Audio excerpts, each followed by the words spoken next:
राधे राधे, आप सभी को स्वागत है आपके अपने YouTube channel DSC tuition classes में। दोस्तों, आपको तो मालूम है कि 2 सितंबर से हमारे इस चैनल पर वन शॉट की सीरीज चालू की गई है, जिसके अंदर एक वीडियो के अंदर एक चैप्टर को खत्म कराया जा रहा है। जैसे कल हमने पहला चैप्टर रासायनिक अभिक्रिया एवं समीकरण बिल्कुल एक ही वीडियो के अंदर मात्र 18 मिनट के अंदर पूरे चैप्टर को फिनिश कर दिया। और ये नहीं कि ऊपर ऊपर से अरे भैया समझ के खत्म किया है और अरे भैया किसी टॉपिक को छोड़ा नहीं है, सभी के सभी टॉपिक को हमने पढ़ा है। उसी प्रकार आज की इस क्लास में हम चैप्टर 2 जिसका नाम है अम्ल क्षारक एवं लवण, उसको फोड़ने वाले हैं और उसको तोड़ने वाले हैं। मतलब कुल मिला की बात यह है कि आज की इस वीडियो में, आज की इस वन शॉट में आपका अध्याय 2 बिल्कुल खत्म हो जाने वाला है। तो चलिए किस बात की देरी है, शुरू करते हैं। देखिए, इस चैप्टर का सबसे पहला टॉपिक निकल के आता है अम्ल। क्यों?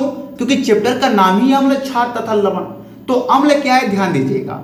अम्ल स्वाद में खट्टा होता है। अम्ल स्वाद में कैसा होता है? खट्टा। एक बार और बोलो, वो अम्ल स्वाद में कैसा होता है? खट्टा। देखो, मेरे साथ बोल बोल के पढ़ोगे ना तो गार्जियन को भी लगेगा हाँ बेटा बेटी पढ़ रहा है, और प्लस में आपको याद भी हो जाएगा। दो फायदे, यानी एक तीर से 2 निशाना। एक तो गार्जियन को लगेगा हाँ मेरा बेटा पढ़ रहा है, और दूसरा तुरंत याद हो जाएगा।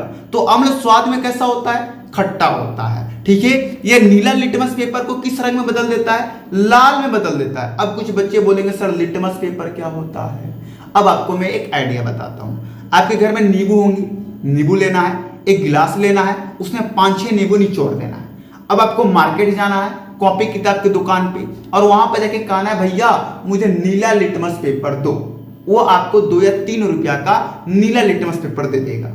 उस नीला लिटमस पेपर को लाना है और जो नींबू आप निचोड़े थे उसमें आपको डाल देना है। डालोगे जैसे वो नीला किस रंग में बदल जाएगा? लाल रंग में बदल जाएगा। अब आपको मालूम चला लिटमस पेपर क्या होता है? अरे भाई सिंपल पेपर होता है, बस आपको दुकान पे मिल जाएंगे किताब के। चलिए, तो अम्ल स्वाद में कैसा होता है? खट्टा होता है। ये नीला लिटमस को किस रंग में बदल देता है? लाल रंग में बदल देता है। तब आपको अम्ल समझ में आया क्या क्या है? अब इससे पूछ दे कोई आपसे कि अम्ल, कोई 2 अम्ल का नाम बताओ, तो एक HCl और H2SO4। HCl मतलब हाइड्रोक्लोरिक अम्ल और H2SO4 मतलब कि हाइड्रोक्लोरिक सल्फ्यूरिक अम्ल। सॉरी, HCl मतलब हाइड्रोक्लोरिक अम्ल और H2SO4 मतलब कि सल्फ्यूरिक अम्ल। तो चलिए, हमने अम्ल की परिभाषा देख ली।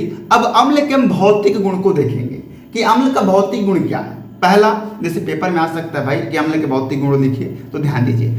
अम्ल स्वाद में कैसा होता है? खट्टा होता है। ये इसका पहला भौतिक गुण। दूसरा, अम्ल नीला लिटमस को किस रंग में बदल देता है? लाल रंग में बदल देता है, और ये इसका दूसरा गुण। तीसरा, अम्ल H+ आयन देता है। मतलब कि जब भी आप अम्ल की अभिक्रिया किसी से कराएंगे ना तो हाइड्रोजन का आयन जरूर देगा। ये इसकी तीसरा गुण है। चौथा, अम्ल जल में विलय होता है, यानी कि अम्ल को जब आप जल में घोलोगे तो वो घुल जाता है। विलय मतलब होता है घुलना। तो जब भी आप अम्ल को जल में घोलोगे तो क्या हो जाएगा? घुल जाएगा। ये इसका चौथा भौतिक गुण है। तो आपको अम्ल और अम्ल के भौतिक गुण समझ में आया कि नहीं, ये कमेंट बॉक्स में जरूर बताना है। यदि कोई टॉपिक नहीं समझ में आ रहा है ना तो पीछे करके वीडियो देख लिया करो, ये बहुत बढ़िया उपाय है। अब हम देखेंगे अम्ल के रासायनिक गुण। हमने अम्ल देखा कि अम्ल क्या है, अम्ल के भौतिक गुण भी देख लिया। अब हम अम्ल के रासायनिक गुण देखेंगे। देखिए, पहला रासायनिक गुण है कि अम्ल धातु से अभिक्रिया करता है तो लवण तथा हाइड्रोजन बनाता है। देखिए, ध्यान से देखिएगा, अम्ल धातु से अभिक्रिया करता है तो क्या क्या बनाता है? लवण तथा हाइड्रोजन। अम्ल हमने लिया, धातु में मिला दिया। धातु मिलाएंगे तो क्या बनेगा? लवण बनेगा और हाइड्रोजन बनेगा। मेरे साथ बोलिए, अम्ल धातु मिलाएंगे तो क्या क्या बनेगा? लवण और हाइड्रोजन। अम्ल जब धातु मिलेगा तो क्या बनेगा? लवण और हाइड्रोजन। अब आपको समझ में आ गया। अब एक एग्जाम्पल हम लेते हैं। हमने HCl लिया, ये एक प्रकार का अम्ल है, यानी कि हाइड्रोक्लोरिक अम्ल है। हमने धातु में लोहा लिया और दोनों को मिला दिया, बना क्या? FCl। FCl यानी कि आयरन क्लोराइड। तो आयरन क्लोराइड एक प्रकार का क्या है? लवण है। और देखिए तो हाइड्रोजन बना है कि नहीं? तो भाई बना है। ये इसका पहला गुण। कौन सा गुण? रासायनिक गुण। दूसरा रासायनिक गुण देखिए, अम्ल धातु ऑक्साइड से अभिक्रिया करता है तो लवण तथा जल बनाता है। हमने अम्ल लिया और धातु ऑक्साइड इसमें मिला दिया तो क्या बनेगा? लवण बनेगा और साथ में जल बनेगा। अब आप कहोगे सर धातु ऑक्साइड क्या होता है? तो किसी भी धातु के साथ जब ऑक्सीजन जुड़ जाता है तो उसे धातु ऑक्साइड बनेंगे। जैसे कि हमने लोहा में ऑक्सीजन जोड़ दिया तो ये आयरन ऑक्साइड हो गया, यानी कि धातु ऑक्साइड हो गया। चलिए देखो, इसको एग्जाम्पल के द्वारा समझते हैं। हमने HCl यानी कि हाइड्रोक्लोरिक अम्ल लिया और इसमें हमने क्या कर दिया, धातु ऑक्साइड को क्या कर दिया, मिला दिया। जैसे हमने मिलाया क्या बना, FCl। और अभी हमने बताया कि आयरन क्लोराइड एक प्रकार क्या है, लवण है, और साथ में क्या बन गया, H2O जो कि जल है। आया समझ में कि नहीं? बहुत आसान है, बहुत ज्यादा आसान है, तो आपको टेंशन तो बिल्कुल लेना ही नहीं है।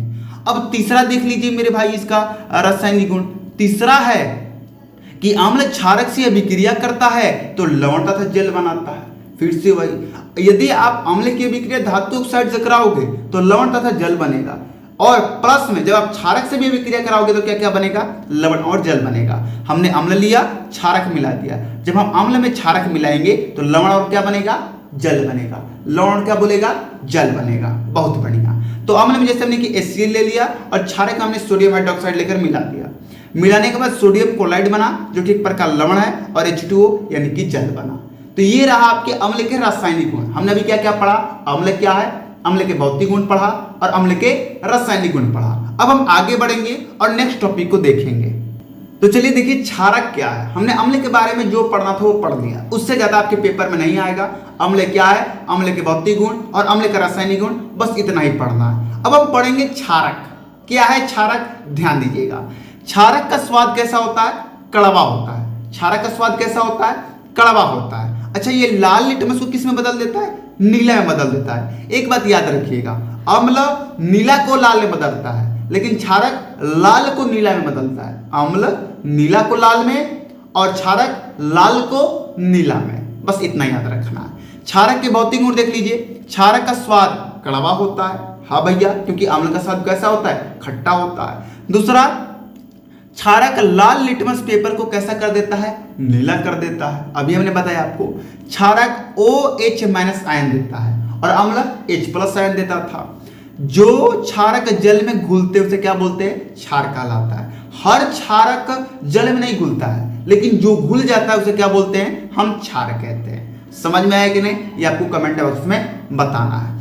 अब इसके बाद जो हम टॉपिक शुरू कर रहे हैं, ये सबसे मोस्ट इंपॉर्टेंट टॉपिक है, जिसका नाम है pH मान। जिसका नाम क्या भाई, pH मान इसका नाम है, और आपको ध्यान से इसको देखना है, एकदम क्या बोले तो एकदम ध्यान से देखना है। चलिए, तो pH मान देख लीजिए क्या है। pH पैमान, कुछ लोग इसे pH मान भी बोलते हैं और कुछ लोग इसे pH पैमान भी बोलते हैं। तो pH पैमान एक प्रकार का सूचक स्केल है। सूचक मतलब सूचना देने वाला। सूचक मतलब क्या होता है, सूचना देने वाला, और स्केल का मतलब तो आपको मालूम ही है। तो pH पैमान एक प्रकार का सूचना देने वाला स्केल है, जो कि अम्ल तथा क्षारक का पहचान कराता है। मतलब हमने तो ये जान लिया कि pH पैमान जो है वो एक प्रकार का स्केल है जो कि सूचना देता है। कौन सा सूचना देता है, कि कौन सा अम्ल है और कौन सा क्षारक है, यही सूचना देता है। अब ध्यान दीजिएगा, pH स्केल कुछ इस प्रकार का होता है, जिसमें टोटल 0 से लेकर 14 तक नंबर अंकित होते हैं। ठीक है, 1 से लेकर 0 से लेकर 6 तक, यानी कि 7 से कम अम्ल होता है, 7 पर उदासीन होता है, और 7 से अधिक यानी कि 7 से अधिक 14 तक क्या होता है भैया, क्षारक होता है। यदि मान जाइए आपके सामने हमने 2 गिलास रखा, एक गिलास में हमने अम्ल रख दिया और एक गिलास में हमने क्षारक रख दिया। ठीक है, अब आपको ये मालूम नहीं है कि किस गिलास में अम्ल है और किस गिलास में क्षारक है, लेकिन आपको बोल दिया गया कि लो भैया ये pH स्केल, और बताओ किस में अम्ल है और किस में क्षारक है। आप पहले कप में, पहले गिलास में आप स्केल डालोगे और उसका यदि pH मान 7 से कम आ गया तो आप कह दोगे ये अम्ल है, और दूसरे में जब डालोगे उसमें 7 से अधिक आ जाएगा तो आप डायरेक्ट बोल देंगे कि भाई इसमें क्षारक है। यानी कि अम्ल का pH मान 7 से कम होता है, उदासीन का pH मान केवल 7 होता है, और क्षारक का pH मान 7 से अधिक होता है। याद हो गया, बहुत बढ़िया। आगे बढ़ा जाए, चलिए। तो देखो भैया, इतने कम समय में आपको इंपॉर्टेंट टॉपिक हम क्लियर करा रहे हैं। सोच लो, अम्ल खत्म, क्षारक खत्म, pH मान खत्म, अब आगे हम पढ़ेंगे लवण। इतना, अब आप कुछ बच्चे क्या सोचेंगे, सर आप बहुत मतलब आसान तरीका में लिखे हो, शॉर्टकट लिखो हो, बहुत कम लिखे हो, क्या इतना पढ़ने से हम पेपर में फोड़ सकते हैं क्या? फोड़ नहीं भैया, धुआं कर सकते हो, गर्दा मचा सकते हो। हमने बार बार बोला है कि वन शॉट देख लो, महामैराथन देख लो, और प्लस में इंपॉर्टेंट क्वेश्चन देख लो, अगर पेपर में इससे एक बाहर क्वेश्चन आ जाएगा तो जो कहोगे वो हम करने के लिए तैयार हैं। अब क्या चाहिए, पहले तो विश्वास तो करो मेरे भाई। जब तक अब विश्वास नहीं करोगे ना तब तक कुछ नहीं हो सकता। भाई बड़ा भाई मानकर, अपना छोटा भाई मानकर हम पर विश्वास जरूर कीजिए, क्योंकि विश्वास is the most important for you life. आपके लाइफ के लिए विश्वास बहुत जरूरी है। ठीक है, चलिए अम्ल पढ़ लिया, क्षार पढ़ लिया अर्थात क्षारक पढ़ लिया। अब बारी है लवण की, कि लवण क्या है। ध्यान दीजिएगा, बहुत इंपॉर्टेंट है। अम्ल जब क्षारक से विक्रिया करता है, कौन? अम्ल किससे? क्षारक से। जब विक्रिया करता है तो क्या बनता है? लवण बनता है। अम्ल किससे अभिक्रिया करता है? क्षारक से, तो क्या बनता है? लवण बनता है। अम्ल अभिक्रिया करता है किससे? क्षारक से, तो क्या बनता है? लवण बनता है। सैल्यूट है जी आपको, एक बार में समझ गए। तो जब भी अम्ल लेंगे और क्षारक लेकर उसको मिला देंगे तो मिलाने के बाद जो बनेगा वो क्या बनेगा? लवण बनेगा। जैसे ध्यान दीजिएगा, यहाँ पर अम्ल क्षारक को मिलाएंगे तो क्या बनेगा? लवण और जल बनेगा। थोड़ा एक पदार्थ और बनता है जिसका नाम क्या है? जल। तो जैसे उदाहरण के लिए समझ लीजिए, हमने हाइड्रोक्लोरिक अम्ल लिया, सोडियम हाइड्रोक्साइड एक क्षारक है वो भी लिया और दोनों को मिला दिया। मिलाने के बाद NaCl बन गया, जिसका सूत्र नमक का सूत्र होता है सोडियम क्लोराइड, वो बन गया। तो जो नमक होता है एक प्रकार का लवण होता है, तो NaCl क्या हो जाएगा? लवण हो गया। आपको मालूम चला कि नहीं? लवण क्या है? अम्ल और क्षारक की अभिक्रिया से क्या बनता है? लवण बनता है। बहुत बढ़िया। अब चलिए कुछ लवण के बारे में हम देखेंगे, जैसे कि विरंजक चूर्ण, plaster of Paris, baking soda, Dhawan soda, इनके बारे में हम देखेंगे। ये क्या है, इनका रासायनिक नाम क्या है, रासायनिक सूत्र क्या है, इसको बनाएंगे हम कैसे और उनका उपयोग क्या है। तो चलिए शुरू करते हैं। तो सबसे पहले लवण परिवार में पहला आता है विरंजक चूर्ण। देखते हैं कि इसका रासायनिक, देखिए पेपर में कैसे क्वेश्चन आएगा, ध्यान दीजिएगा। पूछता है क्या कि विरंजक चूर्ण का रासायनिक नाम व रासायनिक सूत्र लिखते हुए बनाने की विधि के साथ साथ इसका उपयोग भी लिखिए। तो आपको ध्यान से देखना पड़ेगा। तो विरंजक चूर्ण का रासायनिक नाम कैल्शियम ऑक्सीक्लोराइड होता है। विरंजक चूर्ण का रासायनिक नाम कैल्शियम ऑक्सीक्लोराइड होता है। इसका रासायनिक सूत्र CaOCl2 होता है। बनाने की विधि बोले तो बूझा हुआ चूना लेके उसमें जब हम क्लोरीन मिला देंगे तो क्या बन जाएगा? कैल्शियम ऑक्सीक्लोराइड, जो कि विरंजक चूर्ण होता है और प्लस में जल भी बनता है। अगर आपसे कोई पूछ दे कि विरंजक चूर्ण कैसे बनेगा तो आप डायरेक्ट बोलो कि बूझा हुआ चूना लीजिए, उसमें क्लोरीन मिला दीजिए, क्लोरीन मिलाने के बाद क्या बन जाएगा? कैल्शियम ऑक्सीक्लोराइड, जो कि विरंजक चूर्ण होता है। तो आपको रासायनिक नाम मालूम चल गया, रासायनिक सूत्र मालूम चल गया और बनाने की विधि भी आपको मालूम चल ही गया। चलिए अब इसके उपयोग के बारे में देख लेते हैं। तो विरंजक चूर्ण का सबसे पहला उपयोग है क्लोरोफॉर्म बनाने के लिए। क्लोरोफॉर्म में एक तरफ से बोल सकते तो बेहोशी का दवा है, मतलब बेहोश करने वाला दवा होता है, उसमें इसका निर्माण किया जाता है। विरंजक चूर्ण से क्लोरोफॉर्म का निर्माण किया जाता है। दूसरा, चीनी सफेद करने में, चीनी को सफेद करने में भी आपको किसका सहायता लिया जाता है? तो विरंजक चूर्ण का सहायता लिया जाता है।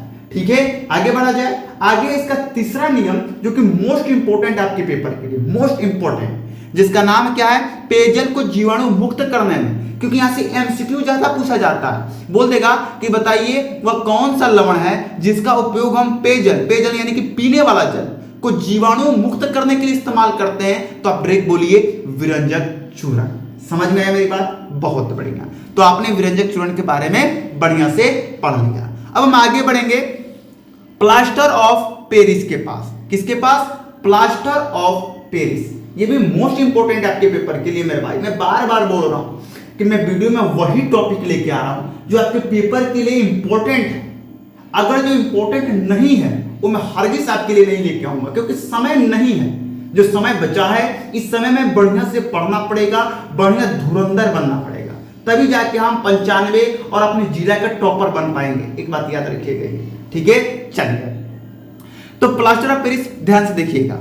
इसका रासायनिक नाम क्या हो जाएगा? Calcium sulphate. Plaster of Paris का रासायनिक नाम कैल्शियम सल्फेट। सूत्र होता है CaSO4 1/2H2O। अच्छा, बनाएंगे कैसे हम प्लास्टर ऑफ पेरिस को? तो जिप्सम एक पदार्थ होता है, उसको लेकर आप गर्म कर दीजिए। जब उसको आप गर्म करेंगे तो क्या बन जाएगा? प्लास्टर ऑफ पेरिस बन जाएगा। जिप्सम का सूत्र होता है CaSO4 2H2O, ये सूत्र होता है। समझ में आया? बहुत बढ़िया। अब देखिए प्लास्टर ऑफ पेरिस का उपयोग। पहला, प्लास्टर ऑफ पेरिस का उपयोग टूटी हड्डियों को जोड़ने के लिए किया जाता है। प्लास्टर ऑफ पेरिस का पहला उपयोग टूटी हुई हड्डियों को जोड़ने के लिए किया जाता है। ठीक है, दूसरा उपयोग है मूर्ति और खिलौना बनाने के लिए। मूर्ति और खिलौना बनाने के लिए किसका उपयोग किया जाता है भैया? तो प्लास्टर ऑफ पेरिस का किया जाता है। सांचे और मॉडल बनाने में, सांचे और मॉडल, जैसे कि अगर आपको कोई मूर्ति बेचना है तो उस मूर्ति का मॉडल बनाना है या सांचे बनाना है, जैसे कि ईंटा पाथने वाला सांचा होता है, तो उस सब सांचे को बनाने के लिए भी किसका उपयोग किया जाता है? प्लास्टर ऑफ पेरिस का उपयोग किया जाता है। समझ में आया? आगे बढ़ा जाए, चलिए। तो अब आगे है बेकिंग पाउडर। अब ध्यान दीजिएगा, अभी हमने व्यंजन चूर्ण के बारे में पढ़ा, प्लास्टर ऑफ पेरिस के बारे में पढ़ा, अब हम पढ़ेंगे बेकिंग पाउडर के बारे में। बेकिंग पाउडर जिसे आप खाने वाला सोडा भी बोलते हो, इसका सूत्र होता है सोडियम बाइकार्बोनेट, इसका रासायनिक नाम होता है। सूत्र बोले तो सूत्र हो जाता है NaHCO3, तो इसका रासायनिक नाम क्या होगा? Sodium bicarbonate. सूत्र क्या हो जाएगा? NaHCO3। समझ में आया? बहुत बढ़िया। बनाने की विधि देख लीजिए। सोडियम कार्बोनेट लीजिए, उसमें थोड़ा जल मिला दीजिए, थोड़ा कार्बन डाइऑक्साइड मिला दीजिए, आपका बन जाएगा सोडियम बाइकार्बोनेट। बहुत आसान है। अच्छा, इसका उपयोग क्या क्या है? तो चर्म रोग के इलाज में, मतलब कि चमड़ी पर फुंसी निकल जाना या दिनाई हो जाना, बहुत सारे ऐसे रोग हैं जिनके इलाज में इसका उपयोग किया जाता है। अम्लता दूर करने में, यानी कोई चीज में बहुत ज्यादा खट्टापन है तो उसमें डाल दीजिए तो अम्लता दूर, यानी कि खट्टापन कम हो जाएगा। तीसरा, दूध को फाड़ने में, यदि दूध फाड़ के पनीर बनाना है तो आप उसमें बेकिंग सोडा थोड़ा सा छिड़क दीजिए, दूध फट जाएगा और आपका पनीर बन जाएगा। चलिए, तो आपने बेकिंग सोडा भी पढ़ लिया।